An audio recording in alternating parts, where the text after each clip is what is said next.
Bendito seja o Senhor, que dia a dia leva o nosso fardo. Deus é a nossa salvação. Amém. Graça e paz, meus irmãos. Abramos a palavra de Deus em Êxodo 29. E hoje é como a parte 2 da meditação que tivemos no domingo passado, intitulada O Sacerdócio Santo. O Sacerdócio Santo, parte 2. É isso aí para você que está anotando. Eu quero ler a partir do versículo 8 do capítulo 29, dando continuidade à nossa leitura. Nós temos esse texto, a cerimônia de consagração de Arão e de seus filhos para o exercício do sacerdócio. Depois de descrever como deveriam ser cada utensílio do tabernáculo, como deveria ser o próprio tabernáculo em si, a tenda, e tudo o que deveria constar nele, o Senhor Deus ordena a Moisés que chame Arão e seus filhos, a fim de consagrá-los para o sacerdócio. Nós vimos isto, e nós vimos que eles deveriam oferecer alguns animais e alguns tipos de pães ao Senhor, como sacrifício, 3 tipos de sacrifício, e nesta manhã exatamente nos concentraremos nisso, porque nós já falamos das vestes de Arão, nós já falamos daquilo que é necessário para o exercício desse sacerdócio santo.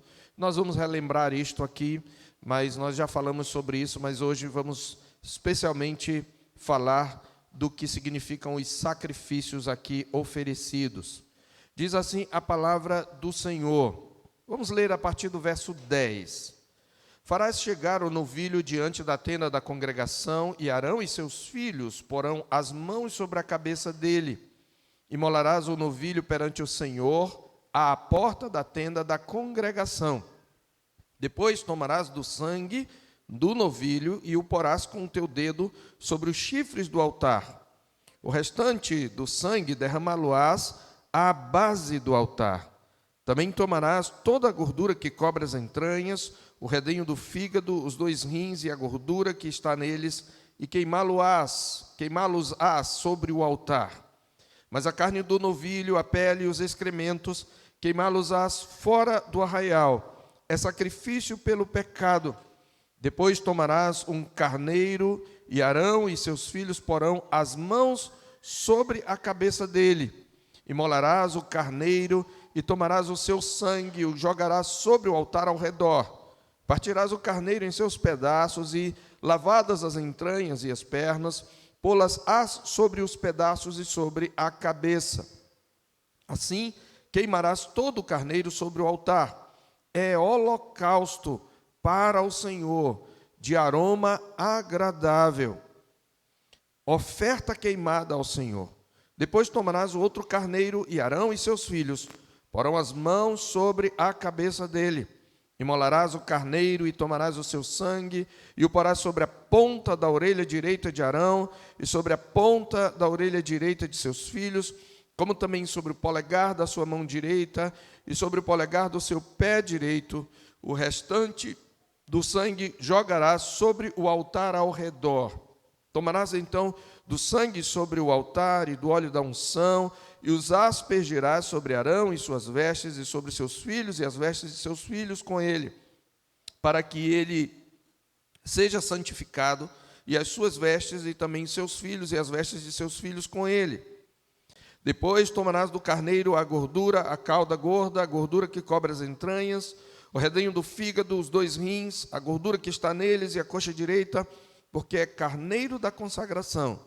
E também um bolo de pão azeitado e uma obreia do cesto dos pães asmos que estão diante do Senhor. Todas estas coisas porás nas mãos de Arão e nas mãos de seus filhos, e movendo-as de um lado para outro, as oferecerás como ofertas movidas perante o Senhor.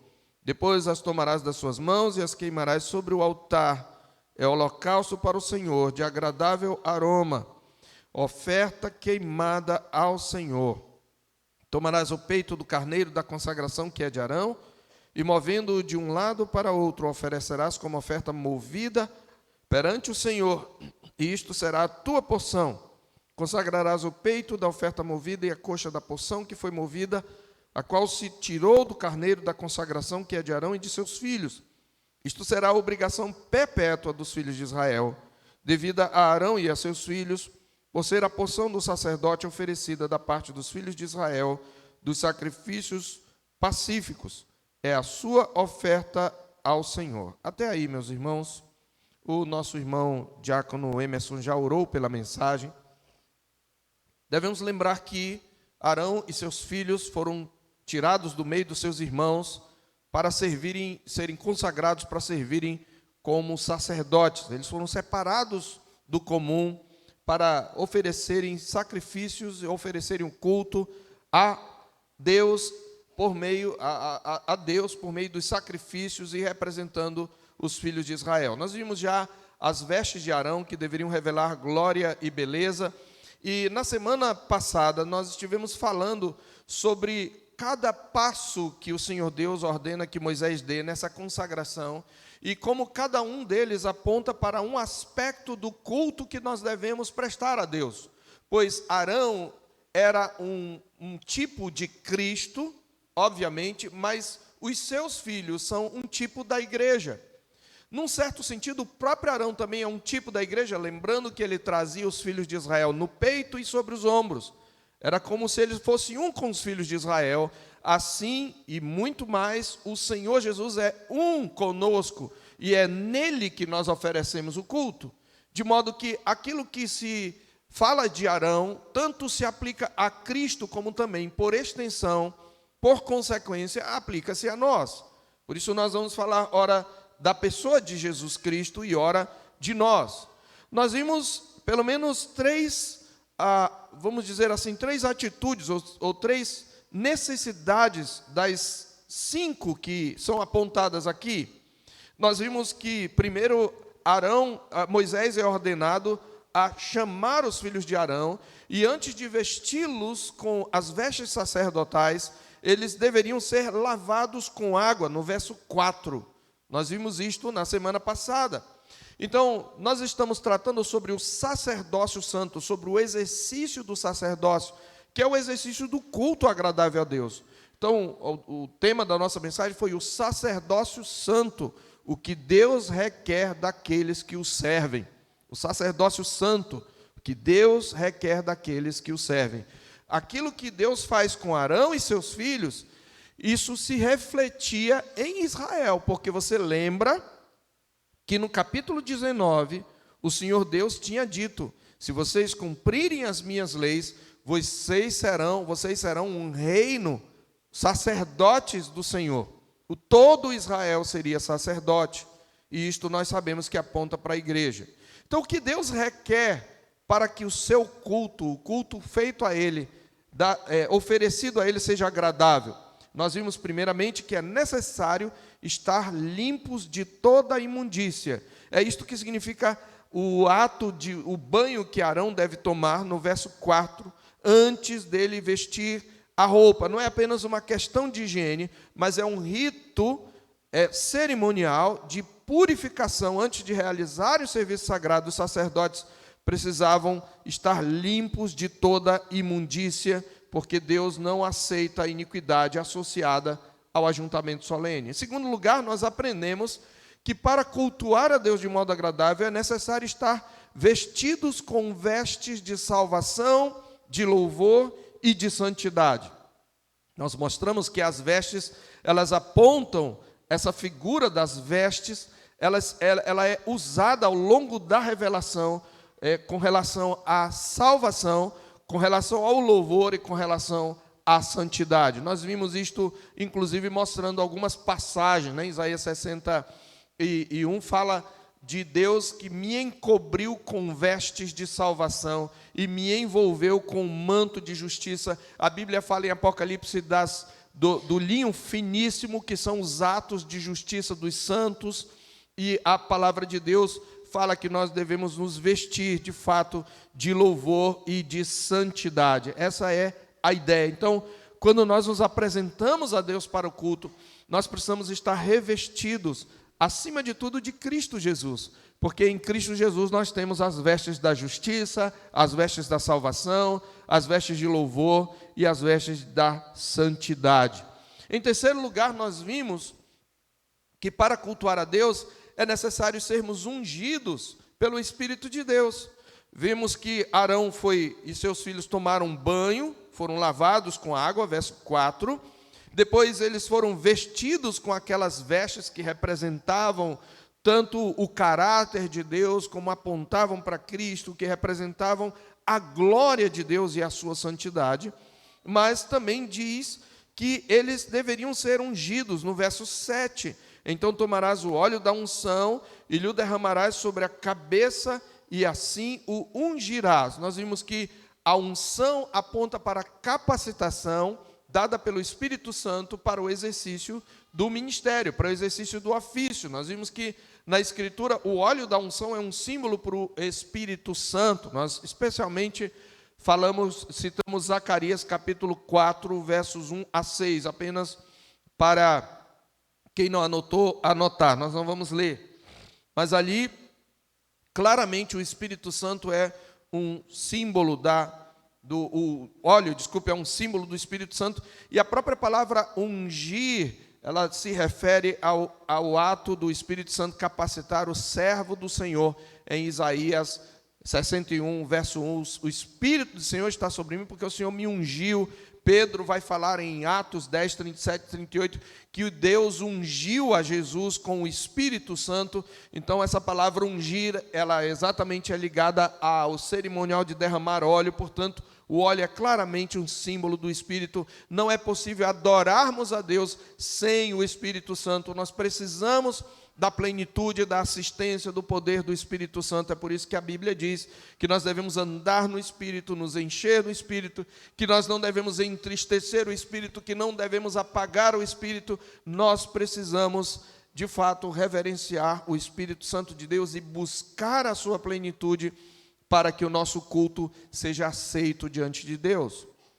Em quarto lugar, meus irmãos, e é a partir daí que eu gostaria de especialmente me deter nessa manhã, talvez eu tenha mencionado isso na semana passada, mas depois de terem sido lavados, depois de terem sido ungidos com o santo óleo da unção e de estarem devidamente paramentados, então, a partir daí, Arão deveria oferecer. Na verdade, Moisés era o grande oficiante aqui. Moisés é o sacerdote aqui nesse momento, porque é ele quem realiza todos os ritos. Arão e seus filhos ainda não eram sacerdotes, eles estão sendo ordenados agora, e o que nós temos é a cerimônia de ordenação.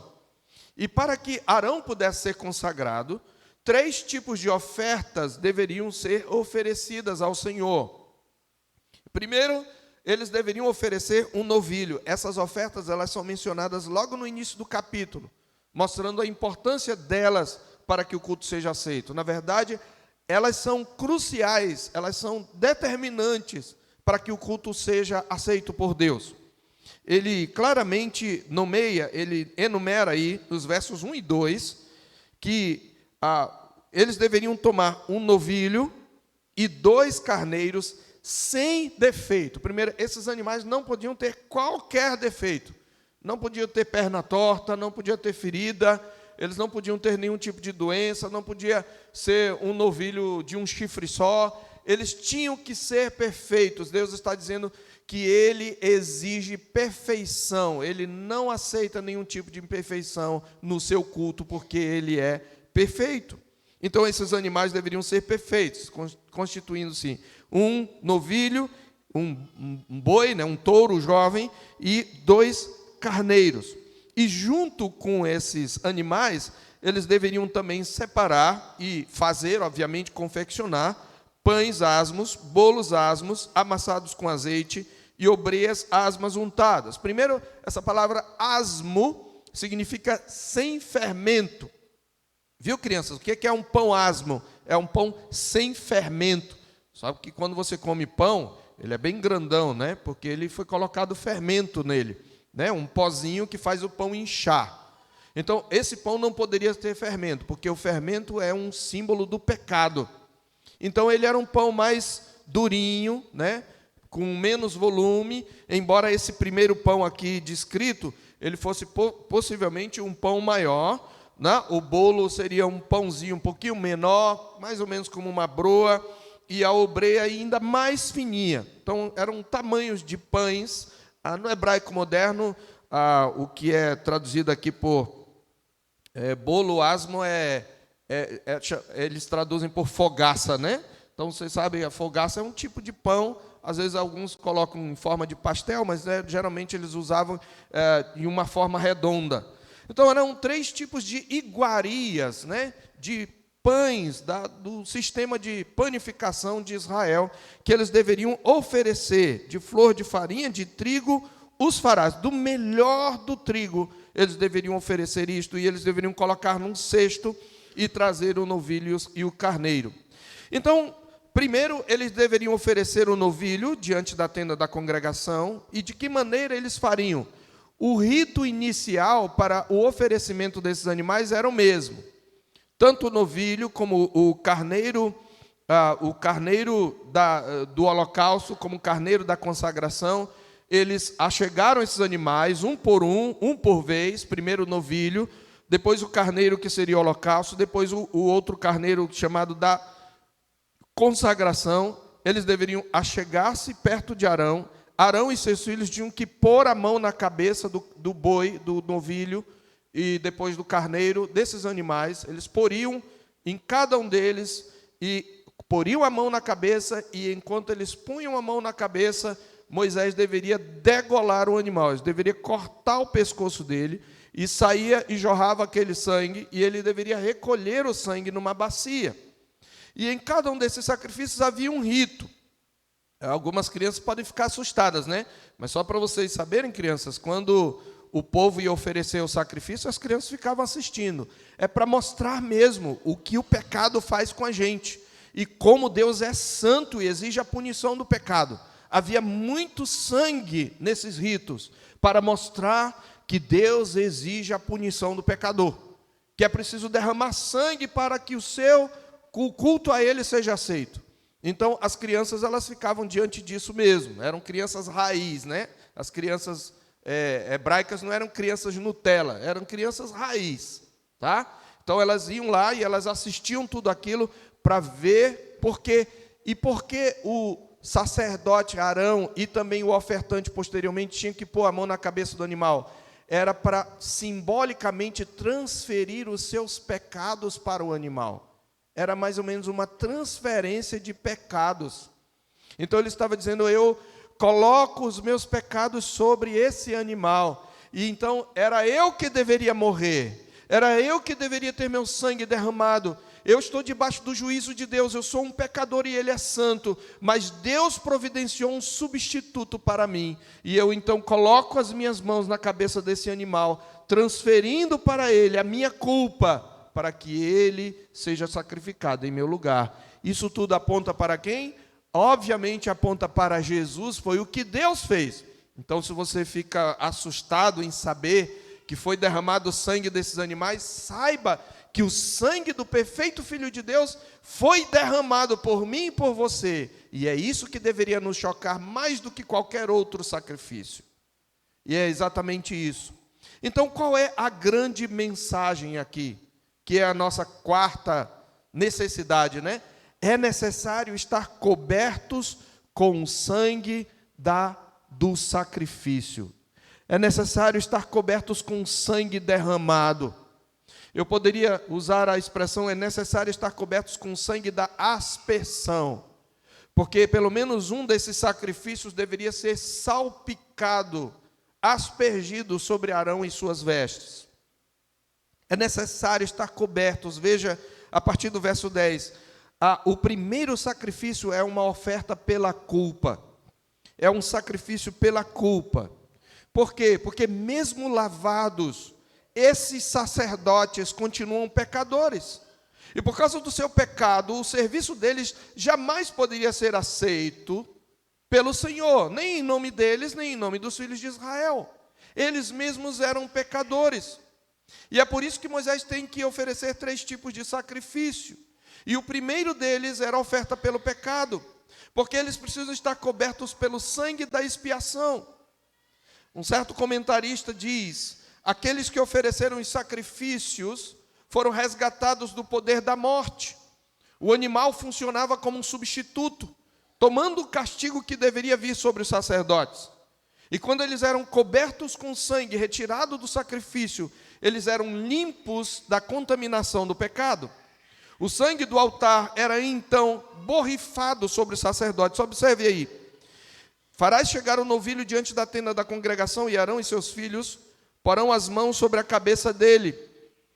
E imolarás o novilho perante o Senhor à porta da tenda da congregação. Depois tomarás, veja, perante quem? Perante o Senhor. O Senhor precisa ver o sacrifício. Depois tomarás do sangue do novilho e o porás com o teu dedo sobre os chifres do altar.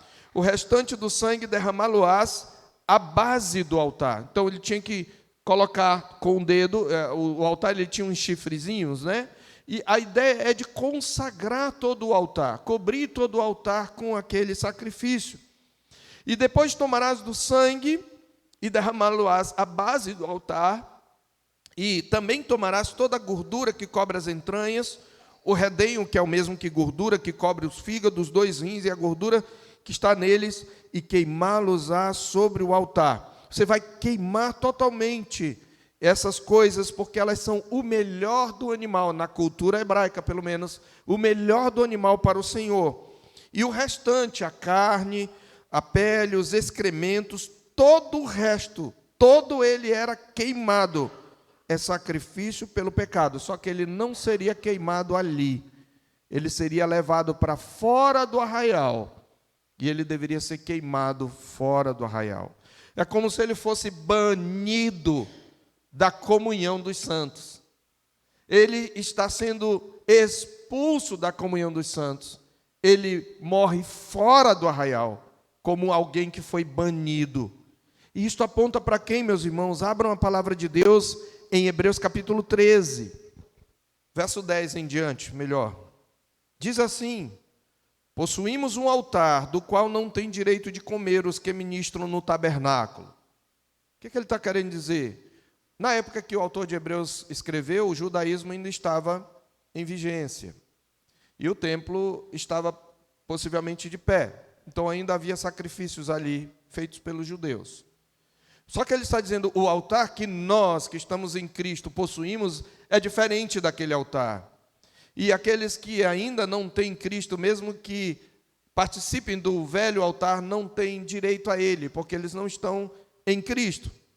Mas ele diz: pois aqueles animais cujo sangue é trazido para dentro do Santo dos Santos, pelo sumo sacerdote como oblação pelo pecado, tem o corpo queimado fora do acampamento. Ele está usando exatamente esse rito.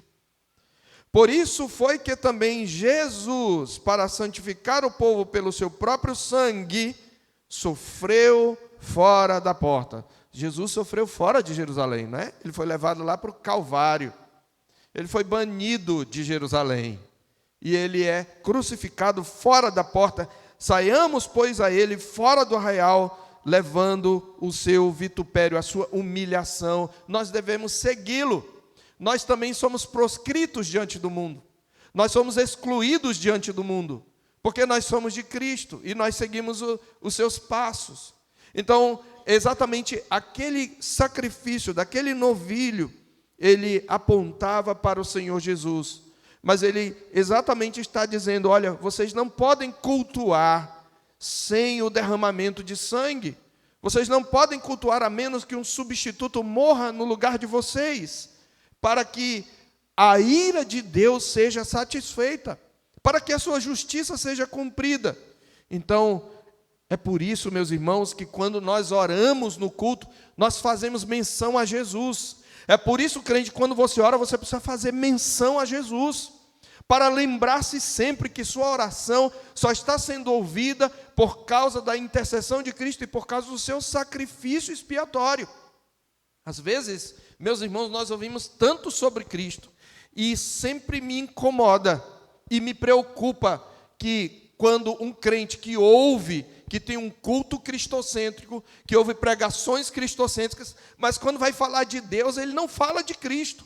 Ora, mas Cristo não é Deus? É, mas quando você fala Deus para as pessoas, elas entendem num sentido genérico, elas têm uma ideia de Deus. Elas não entendem que, por exemplo, não é possível achegar-se a Deus sem Jesus. Você precisa sempre ter em mente que Deus é uma trindade, há 3 pessoas na divindade, e você precisa fazer menção deles, especialmente de Cristo, que é aquele que revela a Deus. Então, eu quero que você entenda isso quando você ora, é por isso que nós oramos em nome de Cristo. E é por isso que no culto, quando os irmãos oram, eles mencionam a pessoa de Cristo, porque sem Ele, nós não teríamos um culto aceito a Deus. Aprenda isso, crente. Quando você orar, você precisa fazer menção de Cristo, não só como um mero rito, mas trazendo a sua própria memória e a daqueles que ouvem que só é possível ter um culto aceito por Deus, porque o sangue de Cristo foi derramado. Então, é necessário estarmos cobertos com o sangue da aspersão. E todos esses 3 sacrifícios apontam para isso. Mas é óbvio que eles apontam para algo mais e que está incluído nessa ideia do sangue. Observe que logo depois ele deveria tomar, verso 15, o carneiro, e Arão e seus filhos também poriam a mão na cabeça dele de novo. Ele seria imolado, né? O que é imolado? Cortado o pescoço dele. O seu sangue deveria ser recolhido. Só que agora não é colocado mais no chifre do altar, mas apenas ao redor do altar. E diz o verso 17 que Moisés deveria partir o carneiro em seus pedaços, como a gente parte um animal quando vai fazer um churrasco, né? Se você partir o animal inteiro. Lava as suas entranhas, as pernas, põe tudo sobre a cabeça dele, e ele deveria ser queimado sobre o altar. Ele é chamado, o primeiro é um sacrifício pelo pecado, verso 14. E o segundo animal, o novilho, é um sacrifício pelo pecado. O carneiro é chamado de holocausto, verso 18. Queimarás todo o carneiro sobre o altar. É holocausto de aroma, é holocausto para o Senhor, de aroma agradável, oferta queimada ao Senhor. O holocausto era um sacrifício, veja, qual é a diferença entre o novilho e o carneiro? O novilho era queimado uma parte no altar e outra parte fora do arraial. Mas o carneiro é queimado todo ele no altar, até virar pó, até virar cinzas. Não era comido, não sobrava churrasco, ele era queimado até as cinzas. Isso aponta exatamente para a ira de Deus que consumiu o Filho de Deus até as cinzas, mas esse holocausto é chamado de aroma agradável. Era um aroma como se Deus aspirasse o cheiro daquele carneiro e se agradasse disso. O holocausto, meus irmãos, ele era uma oferta de consagração. A ideia do animal ser totalmente queimado significa que o culto requer toda a nossa consagração, todo o nosso esforço, todo o nosso zelo, todo o nosso melhor. Essa é a ideia. Ao oferecer aquele sacrifício, Arão estava oferecendo a sua vida, e os seus filhos estavam oferecendo tudo o que eles eram para Deus. É o mesmo que amar a Deus de todo o coração, de toda a alma, de todo o entendimento e de toda a força. Os 2 sacrifícios, na verdade, que se seguem, o carneiro do holocausto e o carneiro da consagração, eles são o culto propriamente dito. Aqui você está diante de um culto, era assim que o hebreu cultuava. Ele sempre cultuava oferecendo algum tipo de sacrifício. Podia ser um sacrifício, a culpa pela culpa ou pelo pecado, poderia ser um holocausto, que é uma oferta de consagração, ou poderia ser um sacrifício pacífico, que é uma oferta de ação de graças. Tudo isso representava o seu culto. Então, o povo ali está cultuando por meio de Moisés e Arão e os seus filhos. Então, esse é o culto propriamente dito. Matthew Henry falando sobre esses 3 sacrifícios, ele diz o seguinte: no holocausto, Deus tinha a glória do seu sacerdócio. Nesta oferta, o carneiro da consagração, eles teriam o consolo de tal sacerdócio, como sinal de um concerto mútuo entre Deus e eles. O sangue do sacrifício foi dividido entre eles e Deus. Observe versos 20 e 21. Depois de queimar todo o holocausto, no verso 19, Moisés deveria tomar o outro carneiro, que era o carneiro da consagração. Arão e seus filhos de novo poriam a mão sobre a cabeça dele. O seu sangue seria imolado. E dessa vez, ele não seria apenas colocado sobre o altar. Observe: tomarás o seu sangue e o porás sobre a ponta da orelha direita de Arão, sobre a ponta do seu polegar da mão direita e sobre o polegar do pé direito. E o restante do sangue jogarás sobre o altar ao redor. Então ele colocava o sangue no altar, mas melava a ponta. Veja, eles são tocados. Quem via aquilo via a orelhinha dele vermelhinha do sangue e a ponta do polegar direito, a ponta do pé direito. O que isto significa? Matthew Henry, ele vai exatamente falar disso. O sangue do sacrifício foi dividido entre eles e Deus. Parte do sangue foi espargida sobre o altar, parte foi colocada sobre eles, sobre seus corpos e sobre as suas vestes. Dessa maneira, o benefício da expiação feita pelo sacrifício foi aplicado e assegurado a eles, e todo o seu ser, da cabeça aos pés, era santificado para o serviço de Deus. O sangue foi colocado sobre as extremidades do corpo, para indicar que todo ele estava, de certa forma, envolvido e tomado por Deus, sem excetuar a ponta da orelha e o dedo do polegar do pé. Nós, é como se fosse da cabeça aos pés, era mais ou menos isso, né? No início, aqui no meio e no fim.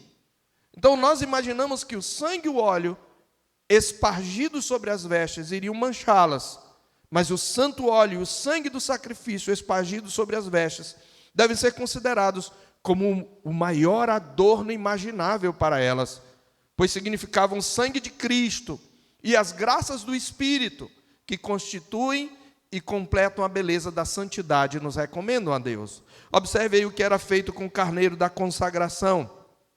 Eles deveriam não só, Moisés deveria não só colocar sobre a ponta da orelha direita, o polegar direito do pé direito e o polegar da mão direita e o polegar do pé direito.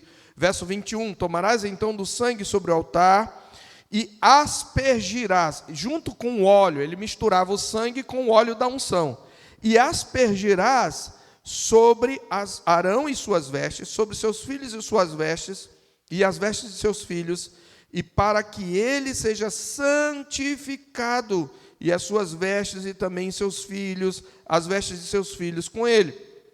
Então, as vestes dele eram salpicadas de sangue. Então, ele ficava todo manchadinho de sangue. Esse visual, essa impressão era para mostrar, sem o sangue, a adoração não é aceita.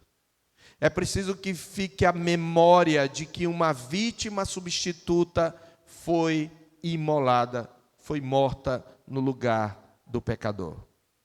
Então, meus irmãos, o que isto significa?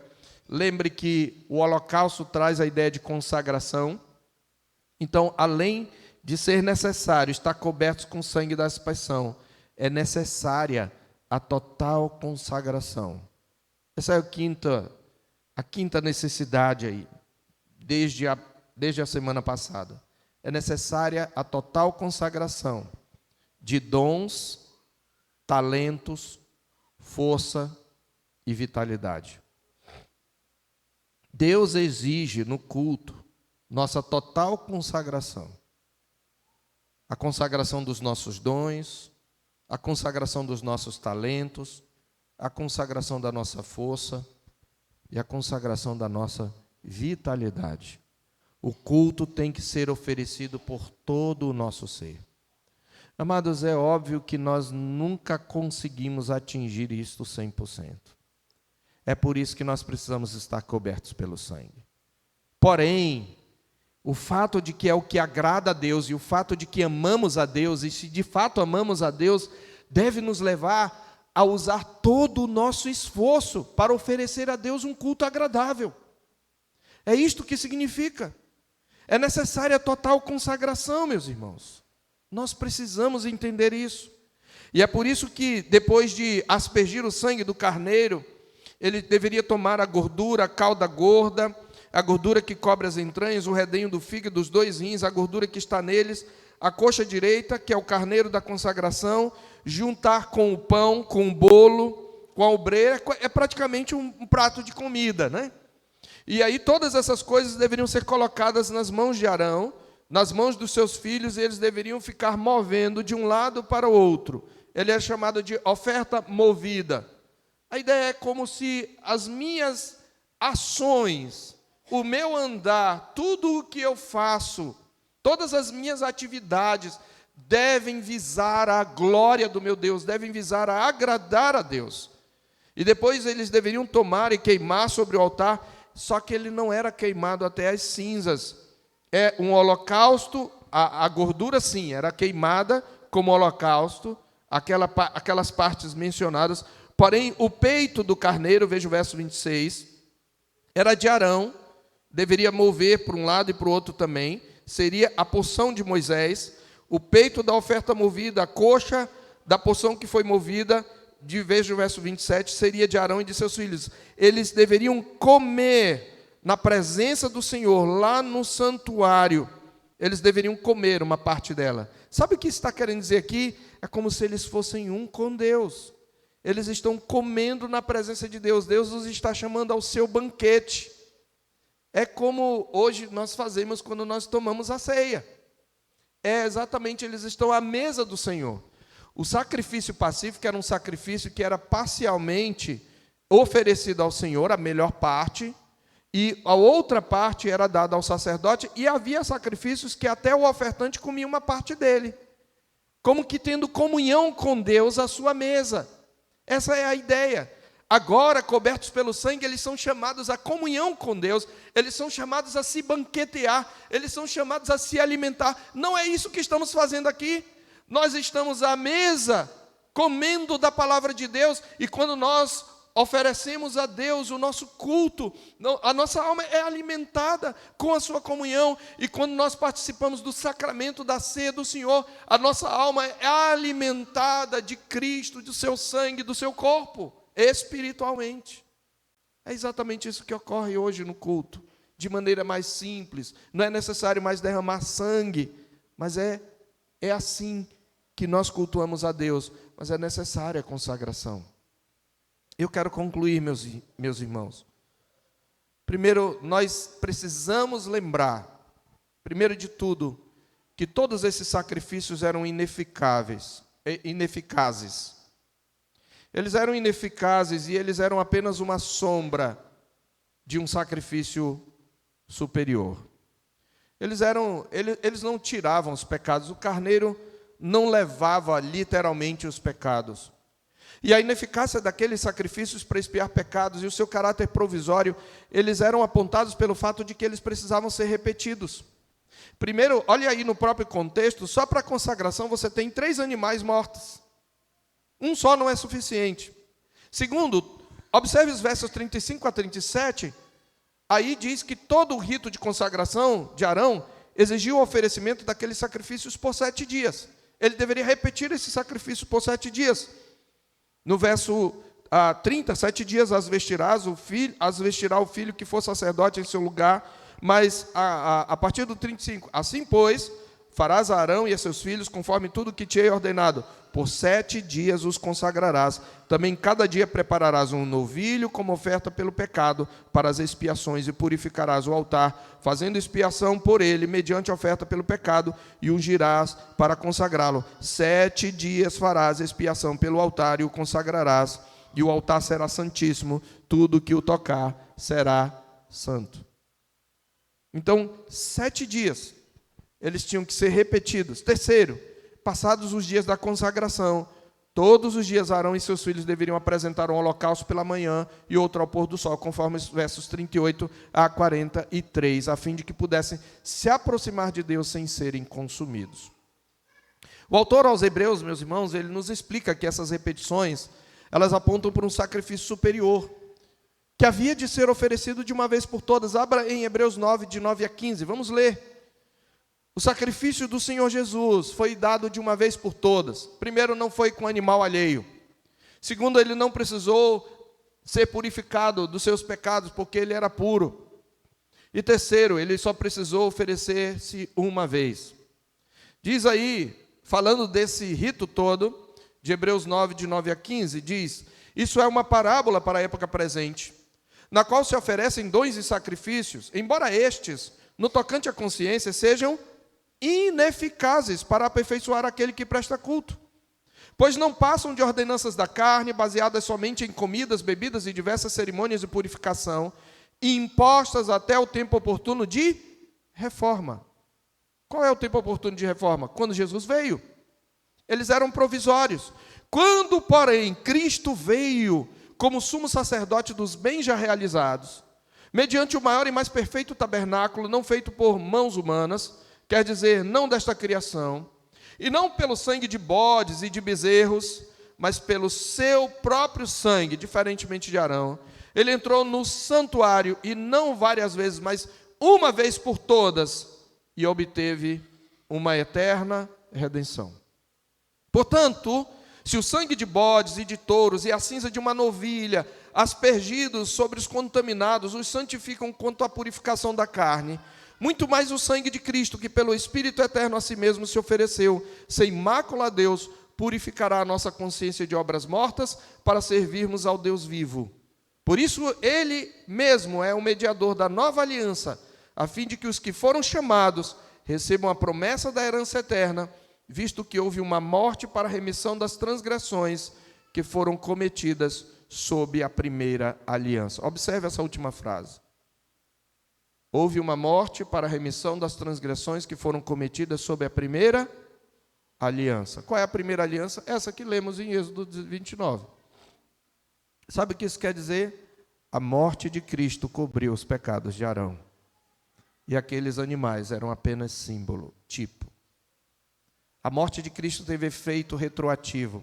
A ideia é essa: Deus suspendeu a sua ira até que o seu filho viesse para realizar aquilo para o que aqueles sacrifícios apontavam. Ou seja, o altar do holocausto enfatiza a necessidade de expiação sacrificial e de consagração, porém, no Antigo Testamento os sacrifícios apenas figuravam o templo celestial, e esses sacrifícios precisavam ser repetidos diariamente. Na cruz, Jesus Cristo de fato nos resgatou, nos purificou e nos santificou. Porém, meus irmãos, eu quero rapidamente aplicar aqui. Uma vez unidos a Cristo pela fé, nós somos chamados a nos aproximar, não de qualquer jeito, não sujos. A Bíblia diz em Hebreus 10, 22, aproximemo-nos com sincero coração.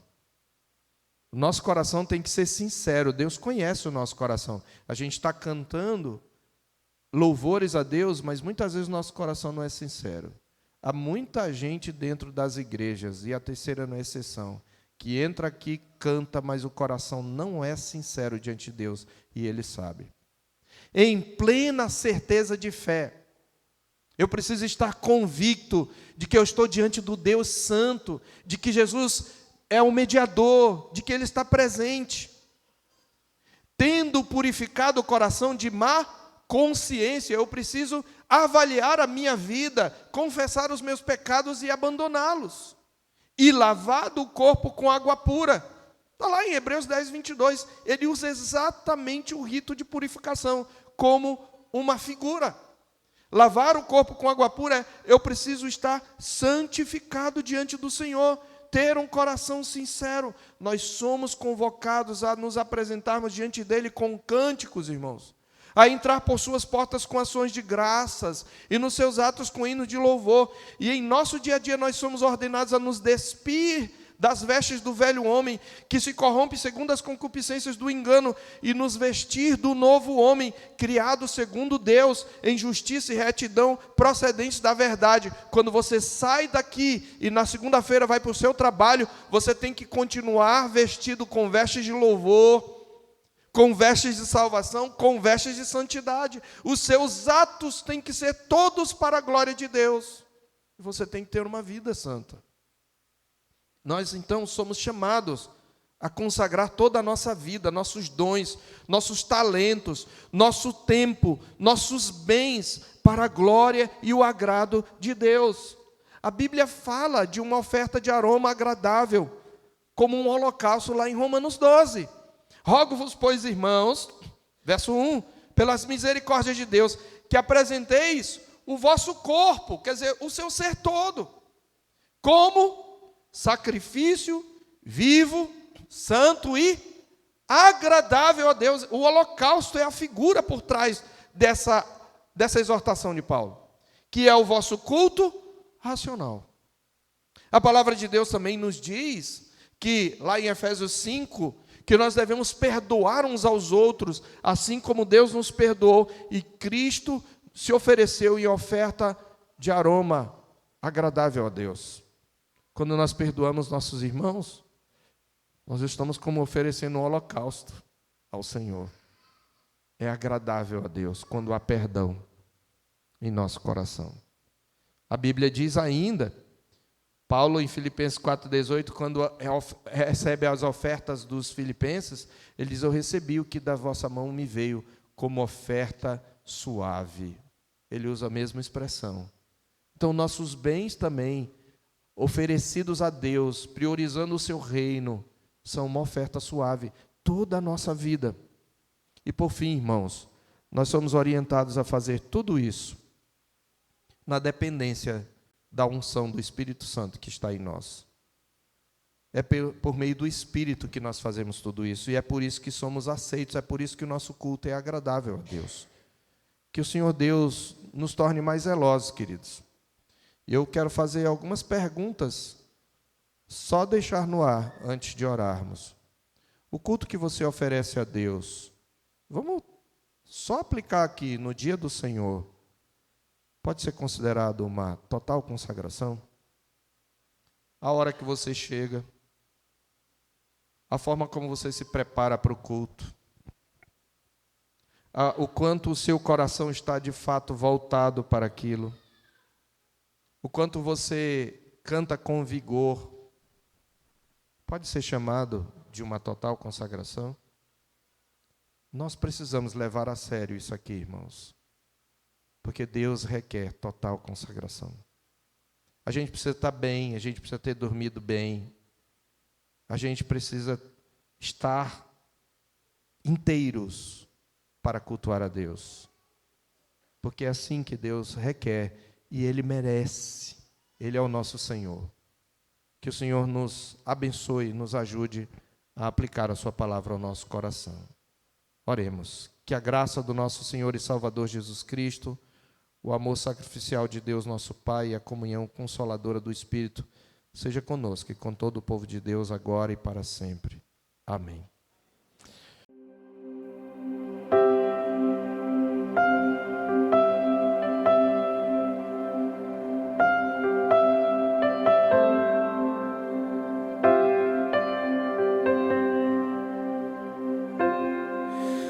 Tu és bem-vindo aqui.